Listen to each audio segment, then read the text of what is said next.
We were married in 1992, but he was diagnosed with diabetes actually in 1991. And, he did the best that he could in terms of managing it before we got married. It was about 2005 where everything started to break down.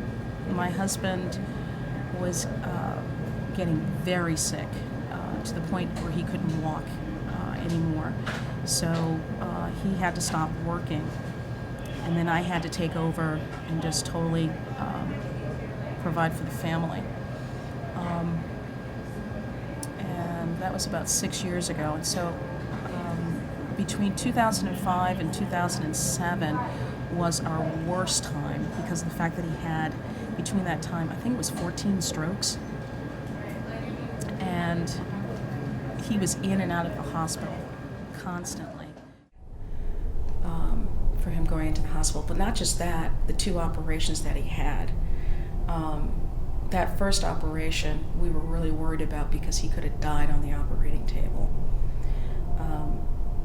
He was that weak, and the doctors weren't sure if he was going to come through or not. So, but he did. As a matter of fact, he came through really well. And as a matter of fact, unfortunately, he had to do a second operation because they didn't get all the infection out. So that was the one I was really nervous about because they had to bring in a plastic surgeon. So, but he came through that one as well. Since his last operation, he's coming up on 2 months. That's the next thing, is that for him to come home. Like I said, it's just been very hard for him to bounce back. So what we are focusing on is that usually, I guess, a person would go through an operation, stay at the hospital for a short amount of time, then they would go to an acute care facility to recuperate, and then they would go home. But in Victor's case, it's taking him longer to recuperate, and so he's going from the hospital to an acute care facility to another facility so that he can fully recuperate. Because if he came home right now, at home we wouldn't be prepared to take care of him, to take care of all of his needs.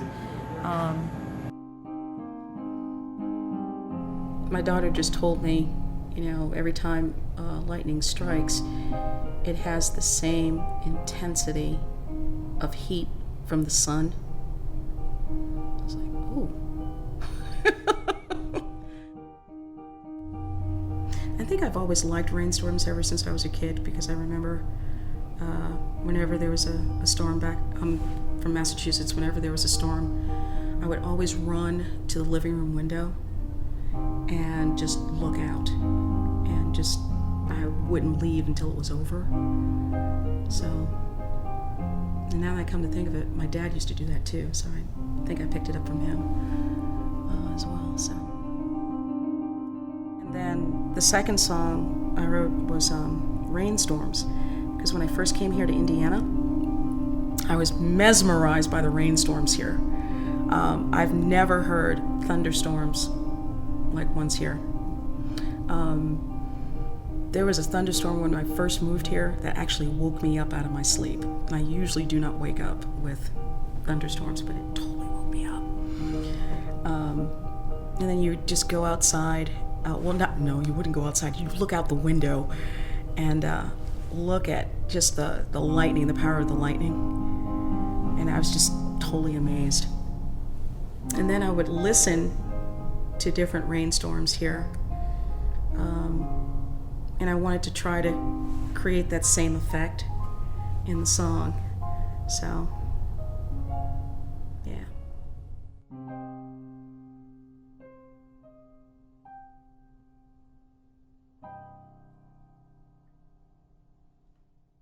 My name is Ana Garcia.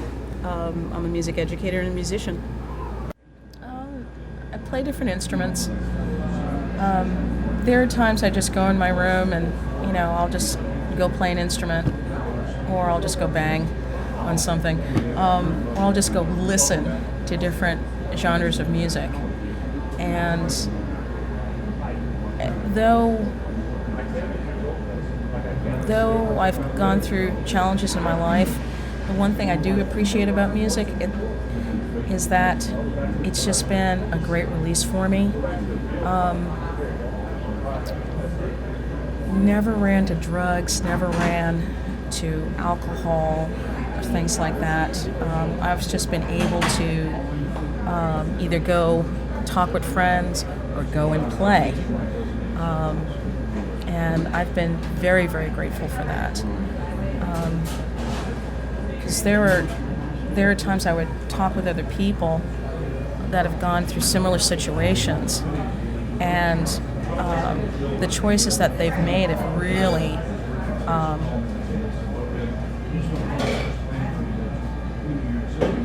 messed them up. And I don't see them anymore, and I really do miss them. Sometimes when she gets in the door, she gets a little frustrated, and when she gets upstairs, you hear the music getting really loud. Then after a while, it kind of doesn't get as loud. Yeah, because even my kids know that. I think this just comes from growing up as an only child. I just need times when I just need to be totally by myself, and the kids are just like, "Mommy, mommy, mommy." No, this is just my time. Goodbye. And they're like, "Oh," they have to go somewhere, and I usually have to fight for those times, and but they're well worth fighting for when they actually happen.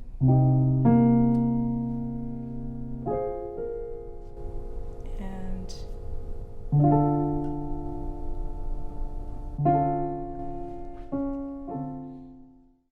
but the thing was, I just always wanted to be alone, even though I was lonely. I don't know, contradiction terms or something. But as I got older, my dad got sick, and he died when I was 16 from cancer. And I think the storms from 9 to 12 were calm, and they were terrifying. And they left me with, what am I supposed to do? And there was no answer. Whereas from 12 to 16, they were more loud, brash, violent. And so I knew to protect myself. And I knew how to prepare myself for them. There was a time where my dad was, for lack of a better word, reminiscing back to when he was in Nam. And he had a Winchester .38 rifle in his closet. He would never take it out until that one time. Loaded it up, went to the living room, and shot at the window. And I remember I was in the bathroom and I had the door open, and I don't know whether I was looking at my hair or just fixing my face, and I heard this shot, and it just rang through my whole body. I didn't scream, I just flinched. And I ran to the living room, I looked. He retracted the rifle, put it to the side, and sat back down and watched television.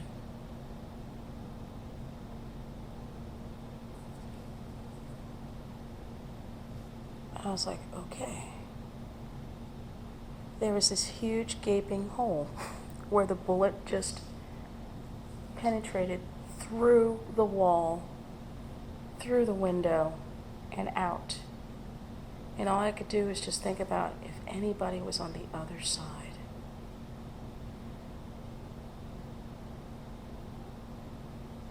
And then it dissipated.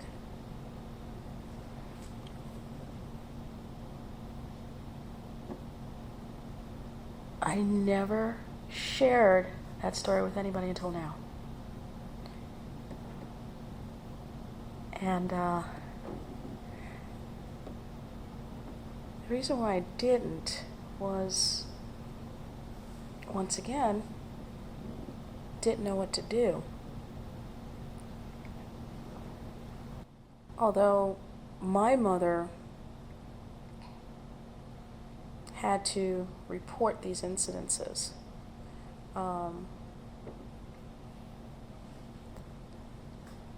Because I know that she was trying to get him to go to a mental hospital to get help.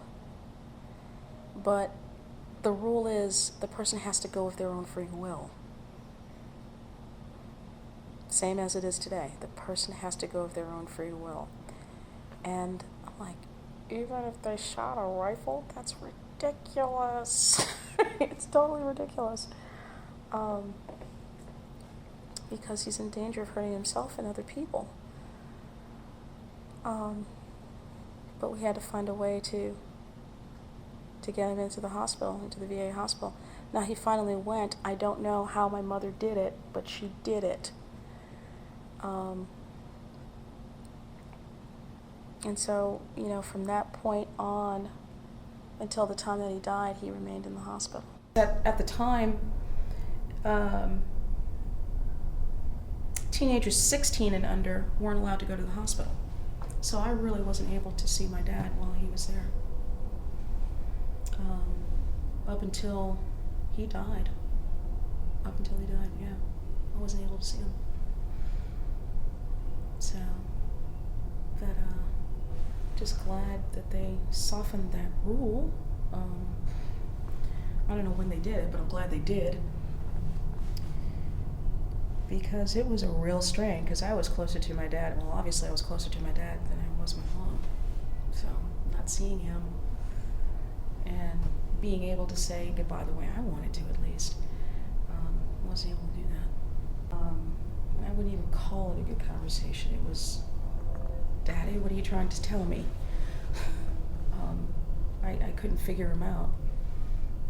And he just wasn't coming forthright with what he really wanted to tell me. He tried the best way he could, but it just never really came out. And so I was just like, oh, okay, he's just going through one of his emotional moments. I just put it as that, but then it got to the point where I couldn't see him anymore. And I was like, what's going on? What's happening? Why can't I see my dad?